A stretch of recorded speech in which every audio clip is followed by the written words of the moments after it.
BBA, BCA, BCom computer కోర్సులో 100% placement లభించే ఏకైక డిగ్రీ కాలేజ్ కూకట్పల్లిలోని I3 డిగ్రీ కాలేజ్ 8367215215. వాగర్థ వివసంపృక్తౌ వాగర్థ ప్రతిపత్తయే జగతః పితరౌ వందే పార్వతీ పరమేశ్వరౌ ఆదిత్యాయ చ సోమాయ మంగళాయ బుధాయ చ గురు శుక్ర శనిభ్యశ్చ రాహవే కేతవే నమః. శృంగేరి జగద్గురు పీఠాధిపతులకి కంచి పీఠాధిపతులకి నమస్కారములు తెలియజేసుకుంటూ కార్యక్రమాన్ని ప్రారంభిద్దాం. ద్వాదశ రాశుల వారికి మే 1వ తారీఖు నుంచి 15వ తారీఖు వరకు ఎలా ఉండబోతుంది, ఏ రోజుల్లో ఎటువంటి ఇబ్బందులు ఉంటాయి, అలాగే ఏ రోజుల్లో ఖర్చులు ఎక్కువగా ఉంటాయి, ఆదాయం ఎక్కువగా ఉంటుంది, ఎటువంటి నియమాలు పాటించాలి అనేటువంటి విషయాల గురించి క్లుప్తంగా తెలియజేసుకునే ప్రయత్నం చేద్దాం. ఇక విషయంలోకి వెళ్ళినట్లయితే 1వ తారీఖు నుంచి 15వ తారీఖు వరకు మేషంలో రవి, 7వ తారీఖు నుంచి బుధుడు ప్రవేశిస్తాడు, వృషభంలో గురువు, ఇక కర్కాటకంలో కుజుడు, కన్యలో కేతువు, మరియు వ్యయంలో అనగా మీనరాశిలో శుక్రుడు, శని, రాహువు, బుధుడు. బుధుడు 6వ తారీఖు వరకు ఉంటాడు, 7వ తారీఖు నుంచి మేషరాశిలోకి ప్రవేశించేస్తాడు. వెరసి చూసుకున్నట్లయితే ఈ 15వ తారీఖు వరకు ఒక డెడ్ లైన్గా చెప్పవచ్చు. ఎందుకంటే 14వ తారీఖు నుంచి గురువు వృషభం నుంచి మిథునంలోకి ప్రవేశించేయడం, అలాగే 16వ తారీఖు కొన్ని పంచాంగాల్లో, 18వ తారీఖు కొన్ని పంచాంగాల్లో రాహువు కుంభరాశిలోకి, కేతువు సింహరాశిలోకి ప్రవేశం చేస్తున్నాడు. కాబట్టి భవిష్యత్తులో గుర్తుపెట్టుకోండి, 12 రాశుల్లో సంబంధించినటువంటి వాళ్ళు భవిష్యత్తులో జరగబోయేటువంటి మార్పులకి ఈ మే 1వ తారీఖు నుంచి శ్రీకారం చుట్టబోతున్నాయి గ్రహాలు స్థితిగతుల ప్రభావం వలన. కాబట్టి ఈ మే సంవత్సరం అనగా ఈ సంవత్సరం 2025 సంవత్సరం మే నుంచి చాలా మటుకు అందరి జీవితాల్లో మార్పులు చేర్పులు చోటు చేసుకుంటాయి. మే 1వ తారీఖు నుంచి 15వ తారీఖు వరకు మిథున రాశిలో జన్మించినటువంటి వారికి ఏ విధంగా ఉండబోతుంది, ముఖ్యంగా చూసుకున్నట్లయితే ప్రధానంగా ఖర్చులు అధికంగా ఉండబోతున్నాయి. ప్రిపేర్ కండి. ఎందుకనంటే ఉన్నటువంటి 15 రోజుల్లో ఎక్కువ రోజులు అనుకూలంగా లేవు, అనగా దుబారా ఖర్చులు ఎక్కువగా ఉంటాయి. మానసిక ప్రశాంతత లోపించే అవకాశాలు గోచరమవుతున్నాయి. అయితే దైవానుగ్రహాన్ని పొందే ప్రయత్నం చేస్తే చాలా మటుకు సమస్యల నుంచి బయటపడతారు.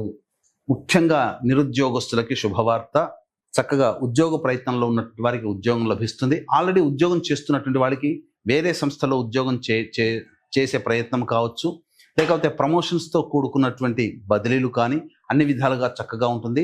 ప్రభుత్వ రంగంలో పనిచేసేటువంటి వ్యక్తులకి మాత్రం 7వ తారీఖు నుంచి చాలా అద్భుతంగా ఉండబోతుంది. ప్రభుత్వంతో ఈ సంబంధించినటువంటి కార్యకలాపాలు అనగా వ్యాపారాలు కానీ బిల్స్ పెండింగ్లో ఉన్నటువంటివన్నీ కూడాను చాలా చక్కగా మళ్ళీ మీకు రికవరీ అవుతాయి. ప్రభుత్వ రంగంగా ఉండేటువంటి వాళ్ళు కొత్త కాంట్రాక్టులు చేపట్టే అవకాశాలు ఎక్కువగా గోచరమవుతున్నాయి. ఇక ప్రధానంగా అన్ని విధాలుగా అనుకూలంగా ఉండేటువంటి సమయం ఈ మిథున రాశి వారికి 1వ తారీఖు నుంచి 15వ తారీఖు వరకు ఉంటుంది. అయితే అవకాశాలు వెల్లువెత్తుతాయి, కానీ ఖర్చులు కూడా అధికంగానే ఉండబోతున్నాయి. కాబట్టి మీరు జాగ్రత్త పడాల్సిందల్లా కూడా కేవలం ఖర్చుల విషయంలోనే ఈ మిథున రాశిలో జన్మించినటువంటి వారు జాగ్రత్త పడాలి. ముఖ్యంగా ద్వితీయ కుజ సంచార ప్రభావము మీ యొక్క వాక్కుని ఎంత అదుపులో పెట్టుకుంటే అంతగా మీరు ఆనందంగా జీవించగలుగుతారు. మీ వాక్కే మీకు శత్రువుగా మారబోతుంది. అయితే ప్రధానంగా చూసుకున్నట్లయితే గ్రహ సంచారం అంతా కూడా అనుకూలంగా ఉండడము, 15వ తారీఖు తర్వాత మేజర్ ప్లానెట్స్ అయినటువంటి గురువు, రాహువు, కేతుల యొక్క మార్పు మీ జీవితంలో చాలా మార్పు తీసుకుని వస్తుంది. ముఖ్యంగా మీరు గమనించుకున్నట్లయితే ఈ 1వ తారీఖు నుంచి 15వ తారీఖు వరకు విద్యార్థులు బాగా కష్టపడాలి, తప్పదు. కాంపిటేటివ్ ఎగ్జామ్స్లో కనుక ఉన్నట్లయితే ఊహించిన దానికంటే కష్టం ఎక్కువగా ఉంటుంది. కాబట్టి మీరు తలచింది ఒకటి, జరిగేది ఒకటిగా ఉండబోతుంది. ఇక రాజకీయ రంగంలో ఉన్నటువంటి వాళ్ళు, ప్రభుత్వ రంగంలో పనిచేసేటువంటి వాళ్ళు, ప్రభుత్వంతో లావాదేవీ నడిపే కాంట్రాక్టర్లు, వీళ్ళకందరికీ కూడాను ఆనందదాయకమైనటువంటి పరిస్థితులు ఉండబోతున్నాయి. అయితే ఇక్కడ ప్రధానంగా రియల్ ఎస్టేట్ రంగము మరియు రైతులు, ఎలక్ట్రానిక్స్ అండ్ ఎలక్ట్రికల్ రంగంలో ఉన్నటువంటి వాళ్ళు, వీళ్ళందరూ కూడా జాగ్రత్తలు పాటించాలి. ఎక్కువగా ఇబ్బందులు ఎదుర్కొనే అవకాశాలు గోచరమవుతున్నాయి. సమస్యాత్మకమైనటువంటి జీవితంలో కొన్ని ఇబ్బందికర పరిస్థితుల్లో ఈ చెప్పినటువంటి రంగంలో ఉన్నటువంటి వాళ్ళు ఇబ్బందులు పడతారు. మిగతా రంగంలో ఉన్నటువంటి వాళ్ళకందరికీ కూడాను సాధారణం కంటే కూడా గొప్పగా ఉండబోతుంది. అన్ని విధాలుగా ఆనందదాయకంగా ఉంటారని చెప్పవచ్చు. తర్వాత మళ్ళీ చెప్పొచ్చేది ఏంటంటే ఒక్క ఖర్చుల విషయంలో తప్ప మిగతా అన్ని ఆస్పెక్ట్స్లో ఈ యొక్క మిథున రాశిలో జన్మించినటువంటి వారికి చక్కగా ఉండబోతుంది. వివాహం కావాల్సినటువంటి అమ్మాయిలకి అబ్బాయిలకి బాగా ప్రయత్నం చేస్తే కొంతవరకు సక్సెస్లోకి ఉంటారు. ఇక సంతానం కోసం ఎదురు చూసేటువంటి వ్యక్తులు చక్కగా సంతాన ప్రాప్తి కలిగేటువంటి అవకాశాలు గోచరమవుతున్నాయి. అయితే కంటక శని ప్రభావము ఈ సంబంధించినటువంటి మిథున రాశి వారికి కొన్ని ఇబ్బందికర పరిస్థితులు. కాబట్టి ఈ కంటక శని దోష నివారణ తరచూ శివాలయ సందర్శనం చేసుకుంటే మిథున రాశిలో జన్మించినటువంటి వాళ్ళు చాలా మంచి స్థితిలో ఉంటారని చెప్పవచ్చు. అయితే వీక్షించేటువంటి ప్రేక్షకులు కూడా గమనించాల్సినటువంటి అంశం ఏంటంటే ఈ నెల 12వ తారీఖు రోజున మహావైశాఖి వైశాఖ పౌర్ణమి అద్భుతమైనటువంటి రోజు. ఇటువంటి రోజున ఈ సంబంధించినటువంటి శాప నివృత్తి కనుక చేసుకుంటే మంచి శుభ ఫలితాలు పొందుతారు. ప్రత్యేకించి వైశాఖ పౌర్ణమి శాప నివృత్తి కోసమే చేసేటువంటి కార్యక్రమాలకి చెప్పబడి ఉంది. జాతకరీత్యా ఇప్పుడు విద్యాపరంగా, వివాహపరంగా, ఉద్యోగపరంగా, దాంపత్యము, సంతాన పరంగా, అనారోగ్య సమస్యలు ఇటువంటివన్నీ కూడా ఉంటున్నాయి కదా. ఆ సమస్యల నుంచి ఎన్ని ప్రయత్నాలు చేసినా బయటపడలేకపోతుంటుంటారు. అంతేకాకుండా జాతకంలో ఎక్కడ చూపించిన గ్రహాలన్నీ బాగున్నాయి, మీకు అద్భుతంగా ఉంటుందన్న వాస్తవ పరిస్థితుల్లో మీ జీవితం అలా ఉండదు. అలాగే నిజాయితీగా ఎంత కష్టపడ్డా, ఎన్ని పూజలు చేసినా ఆ పూజలు అనేటివి ఫలించకపోగా సమస్యల్లో ఇంకా కూరుకుపోయేటువంటి అవకాశాలు ఉంటుంటాయి. అటువంటి వాళ్ళ జీవితాలు.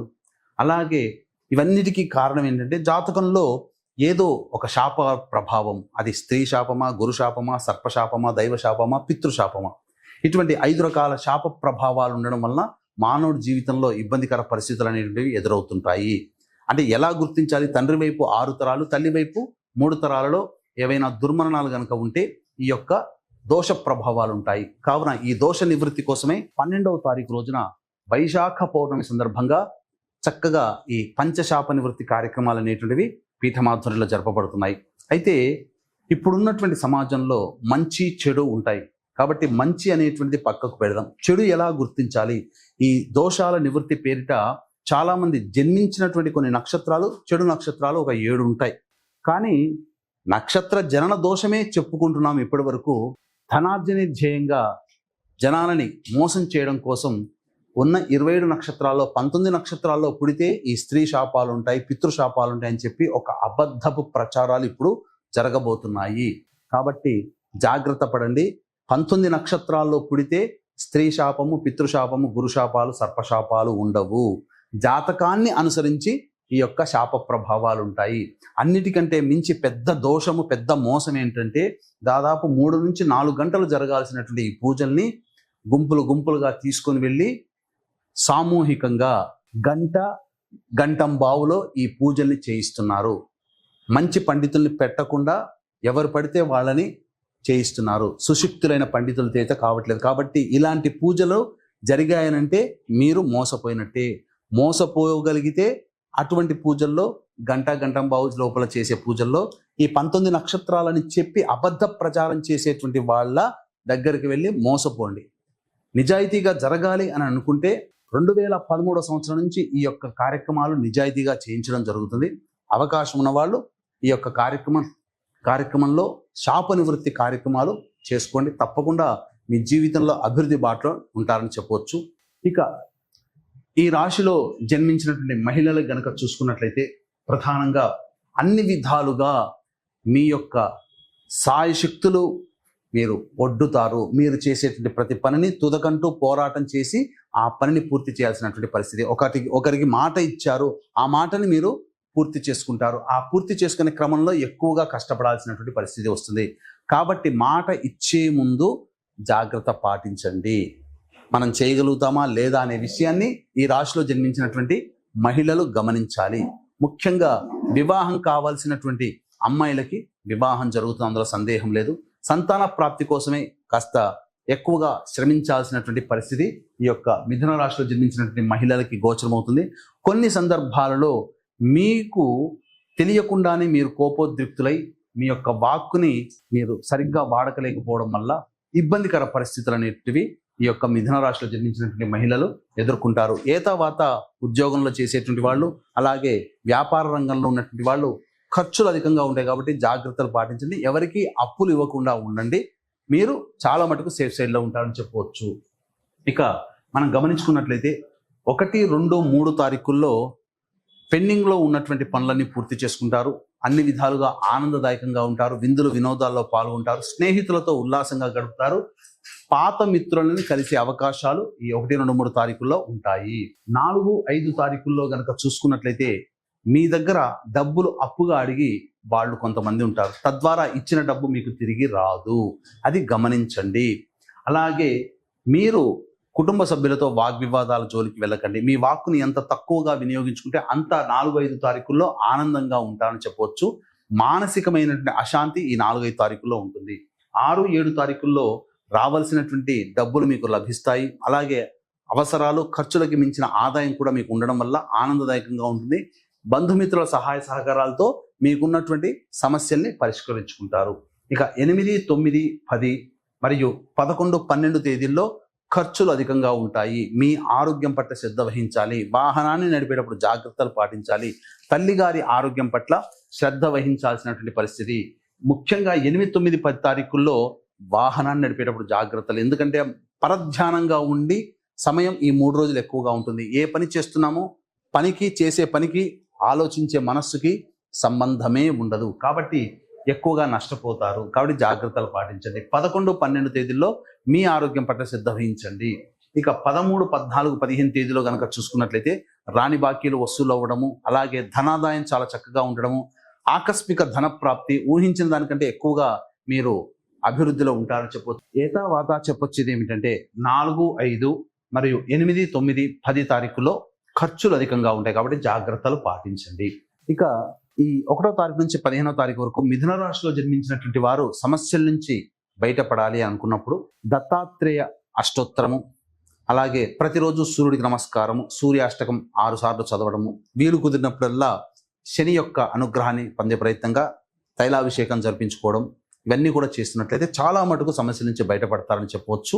ఇక 12వ తారీఖు రోజున తండ్రి వైపు 7 తరాలు, తల్లి వైపు 4 తరాల్లో ఏవైనా దుర్మరణాలు కనుక ఉంటే అది పితృశాపం. కాబట్టి ఆ పితృశాప నివృత్తి కార్యక్రమాలు మన పీఠం ఆధ్వర్యంలో జరపబడతాయి. వీటిలో మీరు పాల్గొనే ప్రయత్నం చేయండి. సర్వం శ్రీ ఉమామహేశ్వర పరబ్రహ్మార్పణమస్తు.